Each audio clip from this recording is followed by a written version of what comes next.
First of all, I have to say that Dineo Ranaka is out of her mind. I feel like she's a control freak that is not in control of her own life, and that can be really frustrating.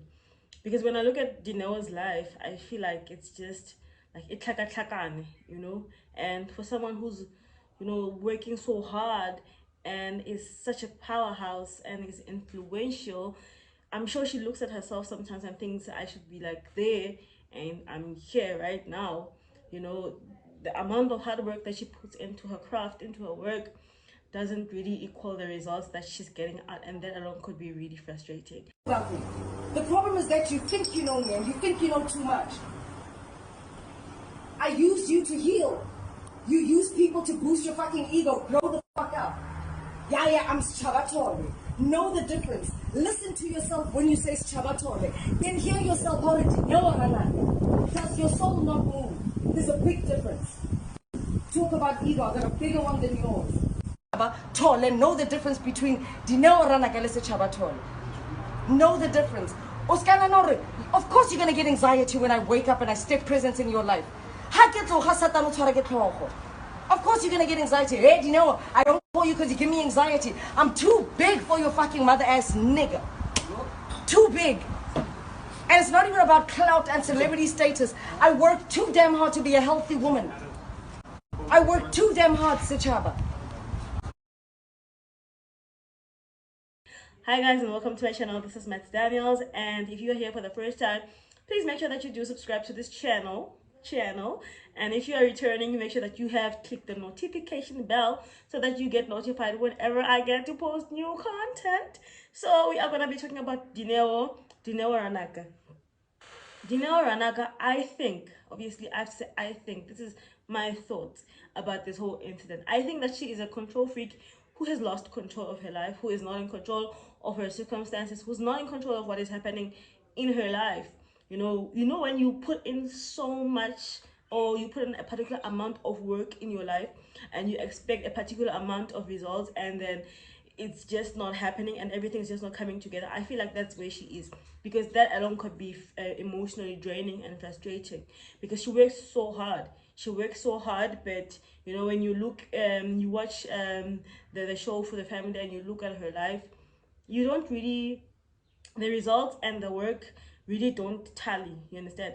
And that can be really frustrating, I know, because I'm there most of the moments. I find myself in that kind of a place, where you're put in the work, you're a fighter, you know who you are, you believe, and you're just trying to make everything align, and you're just waiting for that moment where destiny and victory finally collide, and that day feel like it's not coming. It can be really frustrating, because you get to a point where you don't know whether you should give up, you should keep fighting, and it takes a whole lot of emotional ability and emotional power and control in order for you to keep moving. So I feel like Dineo Ranaka is just that. She's a control freak who is not in control of her life and is frustrated by that. Another thing that you need to look at is that Dineo Ranaka has 3 children by 3 different fathers. One child can be frustrating and draining. Imagine if you have 3 children and you have to deal with three baby daddies. One baby daddy can be frustrating enough, you guys. I should know. I am dealing with okay. So one baby daddy can be frustrating and draining. So imagine having 3.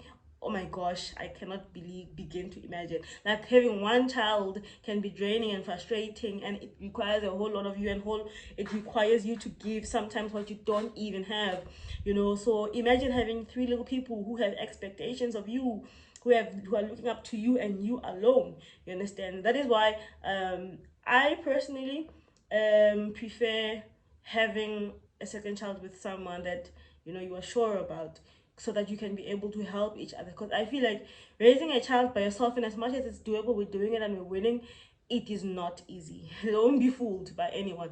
It's not easy, and we would be lying to ourselves and to society, and we'll be doing our children a very big deal of injustice if we do not tell them that raising a child by yourself is one of the most hardest thing you ever have to do.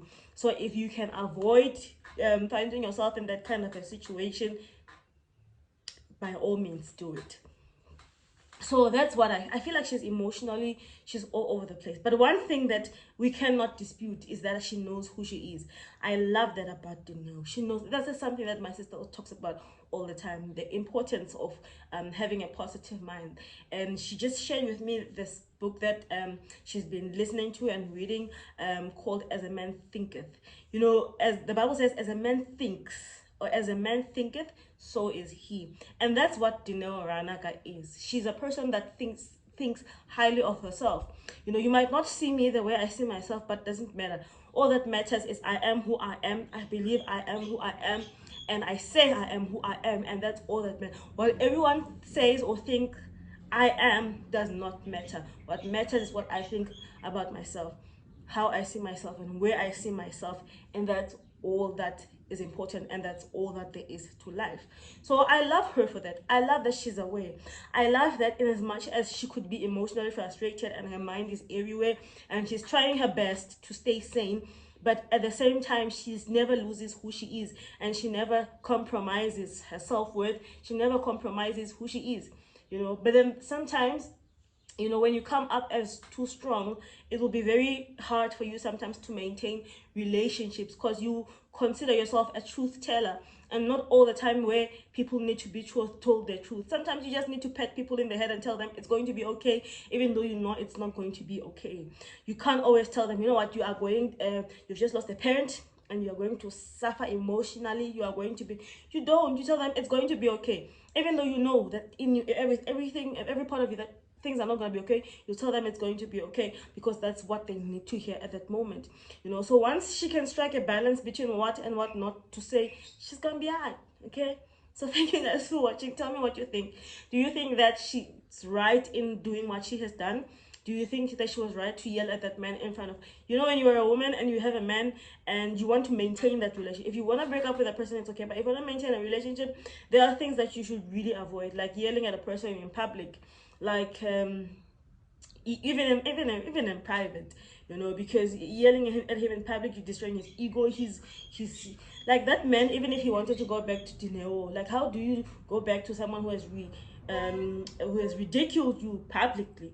You understand? So those are the things. There's certain things we should avoid as women if we want to maintain. If you don't want to maintain a relationship with anyone, you can say whatever you want, tell your truth, you know, and be who you want to be. But if being who you want to be sometimes makes you, it's not a bad thing to adjust just a little bit, not like too much, just a little. You know, you're a truth teller, but if people don't want to hear the truth, especially if it doesn't affect you in any way, you know, it's better to reserve certain thoughts in order, you know, breaking up with someone doesn't mean that you have to fight with them and have like all that.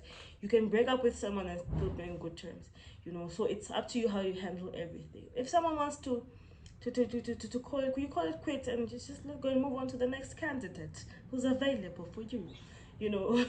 So thank you guys for watching. Tell me what you think about this whole thing. Do you really think that she's an emotional havoc? Do you think she's just, you know, she's everywhere? She's in church, she's in God, what twasa, everything. It's just a mess, you know. So what do you think about this? Is it a shock to you that she'd react like this to something, whether minor or big? Or do you think that she's just a powerhouse who's just expressing who she is? Let's talk on the comment section. Make sure that you like this video and give it a thumbs up. Same thing, right? Okay. So make sure you subscribe, guys, and I love you. Bye.